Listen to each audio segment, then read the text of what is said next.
Dans l'ombre de nos légendes, tapis dans les recoins sombres de l'imagination humaine, vivent des créatures d'une terreur sans nom. Ces monstres, nés de nos peurs les plus profondes, hantent nos histoires depuis la nuit des temps. Aujourd'hui, nous allons lever le voile sur 5 des plus effroyables créatures mythologiques. Accrochez-vous, le voyage dans le monde de l'horreur ne fait que commencer. Notre première créature nous vient du Japon. Imaginez une nuit silencieuse, seulement troublée par un sinistre cliquetis. C'est le Gashadokuro. Ce n'est pas un simple fantôme, mais une manifestation physique de la souffrance collective. Formé à partir des hôtes de centaines de personnes mortes de faim ou de la guerre, sans sépulture décente, leurs âmes pleines de ressentiment fusionnent.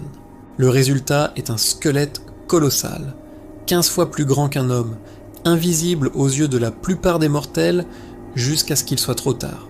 Le seul avertissement est un bourdonnement dans les oreilles. Animé par une faim et une rage insatiable, il erre dans la campagne après minuit, arrachant la tête des voyageurs solitaires pour boire leur sang et ajouter leurs os à sa structure macabre. Il ne s'arrêtera que lorsque la colère de chaque âme qui le compose sera apaisée. Voyageons maintenant en Amérique du Nord, sur les terres des Navajos, où la peur a un nom, le Skinwalker. Ce n'est pas un monstre au sens traditionnel, mais quelque chose de bien pire, un être humain qui a choisi le mal.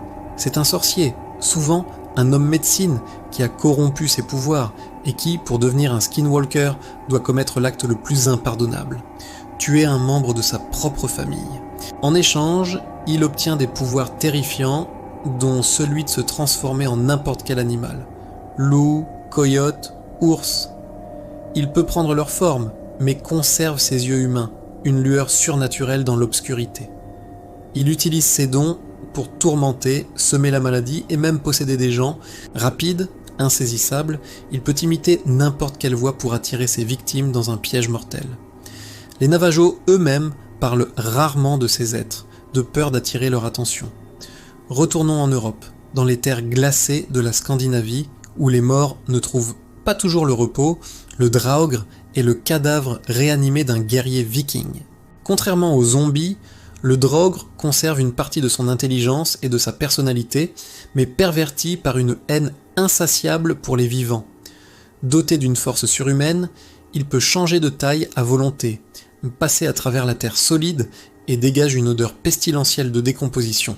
Il garde les trésors de sa tombe avec une fureur jalouse, attaquant quiconque ose s'approcher, mais sa méchanceté ne s'arrête pas là.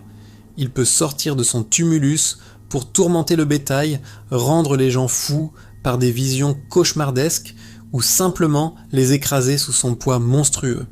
Des terres froides aux loques brumeux d'Écosse, où la beauté peut être un piège mortel. Le Kelpie est un esprit des eaux, un métamorphe dont la forme la plus connue est celle d'un magnifique cheval noir, sa crinière ruisselante d'eau. Il apparaît aux voyageurs fatigués au bord d'un lac, semblant docile et invitant. Mais c'est une ruse. Dès qu'une personne touche sa peau, celle-ci devient magiquement adhésive, la piégeant irrémédiablement. Le Kelpie plonge alors dans les profondeurs glaciales du loch, noyant sa victime. Il ne laisse derrière lui que le cœur et le foie, qu'il ne consomme pas. Parfois, il prend aussi la forme d'un bel homme pour séduire les jeunes femmes et les attirer vers une mort aquatique. Enfin, nous terminons avec une créature si venimeuse qu'elle est surnommée le roi des serpents, le basilic. Les légendes racontent qu'il naît d'un œuf de coq, parfaitement sphérique, couvé par un crapaud ou un serpent. Son apparence varie, mais il est souvent décrit comme un serpent avec des caractéristiques de coq, comme une crête en forme de couronne. Sa puissance est absolue. Un simple regard de ses yeux jaunes suffit à pétrifier ou tuer sur le champ. Son souffle est si toxique qu'il flétrit les plantes et fissure les pierres.